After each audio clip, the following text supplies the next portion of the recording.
विदर्भामध्ये भाजप विरोधी आघाडीला म्हणजेच महाराष्ट्र विकास आघाडीला चांगली परिस्थिती असताना सुद्धा केवळ जनाधार असलेल्या आंबेडकरी नेत्यांशी संवाद न साधल्यामुळे, आंबेडकरी समुदायाला गृहीत धरल्यामुळे आणि आंबेडकरी नेत्यांना सन्मानाची वागणूक न दिल्यामुळे चांगली परिस्थिती असताना सुद्धा महाराष्ट्र विकास आघाडीला विदर्भामध्ये मोठ्या प्रमाणावर पराभवाला तोंड द्यावं लागणार। 19 एप्रिलला 5 लोकसभा मतदारसंघामध्ये पूर्व विदर्भात मतदान झालं आणि 26 एप्रिलला 8 लोकसभा मतदारसंघामध्ये राज्यामध्ये मतदान होत आहे। गडचिरोली, चिमूर, चंद्रपूर, रामटेक, नागपूर, भंडारा, बुलढाणा, अकोला, अमरावती, परभणी, नांदेड, यवतमाळ, वाशिम आणि वर्धा या 13 लोकसभा मतदारसंघामध्ये भाजप विरोधी मत लोकांचं होतं। भाजप विरोधी संताप होता आणि भाजपला पराभूत करण्याची लोकांची मानसिकता होती।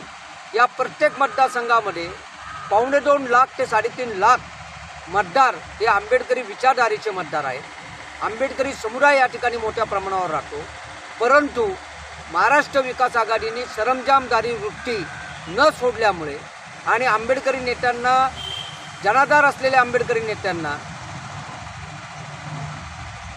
किरकोळ मांडल्यामुळे आंबेडकरी जनता ही नाराज झालेली आहे आणि त्यांनी महाराष्ट्र विकास आघाडीच्या विरोधामध्ये भूमिका घेतलेली आहे। जर त्यांनी आंबेडकरी नेत्यांना आणि आंबेडकरी समुदायाला सन्मान दिला असता तर या 13 पैकी 11 लोकसभा मतदारसंघामध्ये महाराष्ट्र विकास आघाडीला विजय प्राप्त करता आला असता, पण आंबेडकरी नेत्यांना नाराज केल्यामुळे आणि आंबेडकरी समुदायाला गृहीत धरल्यामुळे, अहंकारी वृत्तीमुळे परिवर्तनाची आलेली संधी महाराष्ट्र विकास आघाडीने शिवसेना उद्धव बाळासाहेब ठाकरे, राष्ट्रवादी शरदचंद्र पवार आणि काँग्रेस आणि त्यांच्या मित्रपक्षांनी गमावलेली आहे।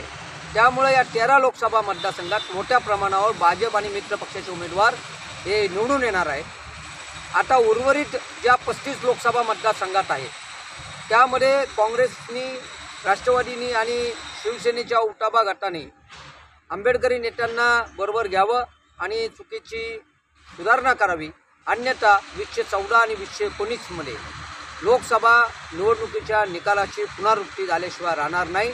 आंबेडकरी जनतेचे आणि आंबेडकरी नेत्यांचे दरवाजे खुले आहेत। जर त्यांनी महाराष्ट्र विकास आघाडीने सरंजामदारी वृत्ती सोडून आणि आंबेडकरी समाजाला गृहीत धरण्याची वृत्ती सोडली नाही तर महाराष्ट्रामध्ये परिवर्तन होणं अशक्य आहे। अजूनही महाराष्ट्र विकास आघाडीच्या नेत्यांनी याचं गांभीर्य लक्षात घ्यावं। आंबेडकरी समुदाय तुमची वाट बघत आहे, परंतु तुम्हाला आमच्याकडे यावे लागेल, सन्मान द्यावा लागेल, तरच आम्ही तुम्हाला विजयापर्यंत नेऊ, अन्यथा आंबेडकरी समुदाय महाराष्ट्र विकास आघाडीच्या विरोधामध्ये संपूर्ण राज्यात जाईल। जय भीम।